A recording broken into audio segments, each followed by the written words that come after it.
गोरखालैंड की मांग में दिल्ली के जंतर मंतर में आगामी 5 और 7 दिसंबर को गोरखालैंड एक्टिविस्ट समूह द्वारा किया जाएगा धरना। 15 सदस्यीय दल सिलीगुड़ी से दिल्ली के लिए हुए रवाना। नमस्कार, मैं नेहा और आप देख रहे हैं एसके लाइव, आपका समय आपकी खबर। एक बार फिर से अलग गोरखालैंड राज्य की मांग उठी है। इस बार गोरखालैंड के कार्यकर्ता दिल्ली के जंतर मंतर में धरने पर बैठने वाले हैं। जानकारी के अनुसार वहां से बाकी और भी गोरखा समर्थक इस धरना में जुड़ेंगे। आज गुरुवार को सिलीगुड़ी जंक्शन से दिल्ली के लिए गोरखालैंड एक्टिविस्ट समूह के 15 लोग रवाना हुए हैं। गौरतलब है कि इससे पहले भी कई बार पहाड़ पर कई राजनीतिक और गैर राजनीतिक दलों ने अलग अलग गोरखालैंड राज्य की मांग को लेकर आवाज उठाई थी। गोरखालैंड की मांग को लेकर आंदोलन भी हुए हैं और कई लोगों की जानें जा चुकी हैं, लेकिन न तो केंद्र सरकार और न ही राज्य सरकार ने अलग राज्य की मांग को स्वीकार किया है। हालांकि यह बार बार कहते सुना गया है कि केंद्र व राज्य सरकार पहाड़ की राजनीतिक समस्याओं को पूरी तरह से हल करना चाहती है, लेकिन अब तक इस दिशा में कोई ठोस कदम उठाया नहीं गया है। यही कारण है कि पहाड़ में कई लोग अलग गोरखालैंड राज्य की मांग पर अड़े हैं। उनका कहना है कि वे इस आंदोलन में किसी भी तरह की हिंसा का सहारा नहीं लेंगे। वे लोकतांत्रिक तरीके से आगे बढ़कर अपनी मांगों को रखना चाहते हैं। नहीं, ये तो प्रोसेस है, ये तो मूवमेंट का एक प्रोसेस है। कोई एक बंद होगा तो दूसरा तरफ से स्टार्ट हो जाएगा। जैसे कि आपको बता दें, 88 में जब सुभाष सिंह जी ने अकॉर्ड में सिग्नेचर किया था, उसके बाद भी दूसरा पार्टी ने गोरखालैंड का मूवमेंट आगे लेकर गया था। ऐसे ही हुआ। अभी ये हमारा जो ये गोरखालैंड एक्टिविस्ट जो समूह है, इसमें 2-3 पॉलिटिकल पार्टी का मेंबर्स आकर ज्वाइन किया है। उसके बाद इसमें सोशल ऑर्गेनाइजेशन, इंटेलेक्चुअल भी ज्वाइन किया हुआ है। हम लोग चाहते हैं कि हम लोग सोचते हैं कि देश का जो पार्लियामेंट है, देश का जो डेमोक्रेसी है, देश का जो कॉन्स्टिट्यूशन है, उसको आगे लेकर हम एक्सरसाइज करके हम लोग अपना डिमांड पूरा करेंगे। इसलिए हम लोग दिल्ली जा रहे हैं। नहीं, जब तक नहीं मिलेगा तब तक तो मूवमेंट ऐसे होगा, क्योंकि हम लोग तो क्या बोलेंगे, हिंसा का आंदोलन में विश्वास नहीं करते। जो दो आंदोलन दार्जिलिंग में हुआ, बहुत आदमी मर गया, बहुत आदमी जेल में सड़ा, लेकिन हमारा गोरखालैंड तो नहीं हुआ ना।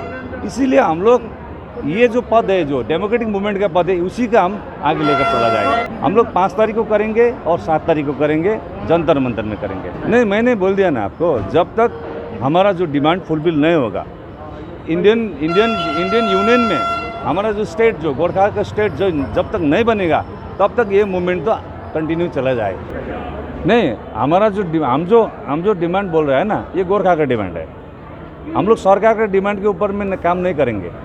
सरकार जो बोलेगा वो तो हमारा डिमांड नहीं होगा ना। नहीं, सरकार जो देगा वो आप तो नहीं लेंगे ना।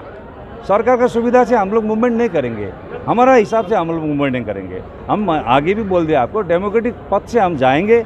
इंडियन कॉन्स्टिट्यूशन जो बोलेगा, इंडियन पार्लियामेंट डेमोक्रेसी जो बोलेगा, उसी हिसाब से जाएंगे, लेकिन डिमांड हमारा होगा। ये कोई पार्टी का कोई लीडर, जैसे आपने बोला दूसरा पार्टी है, दूसरा पार्टी का सपोर्ट है हमारा पास, इसीलिए तो हम जा पा रहे हैं। नहीं तो हम कैसे जाते। वहीं दूसरी तरफ जब हमने दार्जिलिंग जिले के सांसद राजू बिष्ट से बात की तो उन्होंने इस विषय पर क्या कुछ कहा, वो आप सुनिए। देखिए, भारत जैसे लोकतंत्र देश में और भारत देश का संविधान जो बाबा साहब अम्बेडकर जी के नेतृत्व में बना है, हमारे हिंदुस्तान के हर एक नागरिक को अपनी बात रखने का और जो है अपनी डिमांड रखने का पूरी स्वतंत्रता सबको देता है।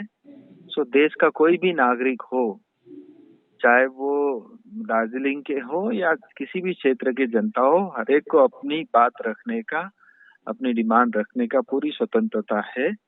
और मेरा एज ए सांसद होने के नाते मैं यही कह सकता हूँ कि मतलब जो संविधान ने हमको जो अधिकार दिए हैं, उसका पालन जो है, मतलब उस अधिकार का इस्तेमाल हिंदुस्तान का हर नागरिक कर सकता है। और मेरी शुभकामनाएं उनको। दिल्ली में ही मैं हूँ, पार्लियामेंट भी चल रहा है, और मेरी किसी तरह की आवश्यकता रहेगी तो मैं उनको जरूर मदद करूंगा। देखिए, ट्राइपेटाइट टॉक, त्रिपक्षीय वार्ता, ये गृह मंत्रालय निर्धारित करता है और पहली वार्ता हमारी बहुत अच्छी रही, सकारात्मक रही और जिस दिशा में हम चाहते थे उसी दिशा में बैठक रही, मीटिंग रही। और दूसरा मीटिंग नवंबर के अंदर ही बुलाने की बात थी, लेकिन क्या कारण रहा होगा वो मुझे अभी उसकी जानकारी नहीं है, क्योंकि पार्लियामेंट भी चालू है और इस बीच में मैं गृह मंत्री जी से अभी मिल नहीं पाया हूँ। तो जैसे 2-4 दिन में मैं मिलूंगा उनसे मैं जरूर बात करूंगा और मैं उनसे निवेदन करूंगा कि जल्द से जल्द ये वार्ता हो और जल्दी पूरी हो। और मैंने कल भी पार्लियामेंट के अंदर में जब मुझे मौका मिला तो विस्तृत रूप से जो है इन सब विषयों को लेकर के मैंने अपनी बात जनता की ओर से रखी भी है। अब आने वाले 5 और 7 दिसंबर को दिल्ली के जंतर मंतर में अलग राज्य गोरखालैंड को लेकर के एक धरना होने वाली है। क्या कुछ तस्वीर और क्या कुछ अपडेट रहती है वो सभी हम आपको दिखाएंगे। तब तक आप हमारे साथ बने रहिए और देखते रहिए SK लाइव। धन्यवाद। डामरो फर्नीचर इस फेस्टिवल सीजन पे दे रहा है 25% की छूट, तो जल्दी कीजिए। डामरो furniture PC Mittal bus stand, Sevak road, Siliguri. Contact number 035325454404। Damro furniture South Asia's largest furniture manufacturer. घर का फर्नीचर ही घर की शोभा होती है। गेस्ट की नजर फर्नीचर पर ही पड़ती है। बेडरूम सेट से लेकर dining table, sofa set, wall unit, office furniture, leather sofa, Maharaja sofa इत्यादि। इसकी रेंज और कीमत को देखते हुए फर्नीचर का वन स्टॉप सॉल्यूशन है वुड से। Decor your dreams. Satyam plaza near Bhaktinagar check post, Sevoke road, Siliguri. Phone 9564130130।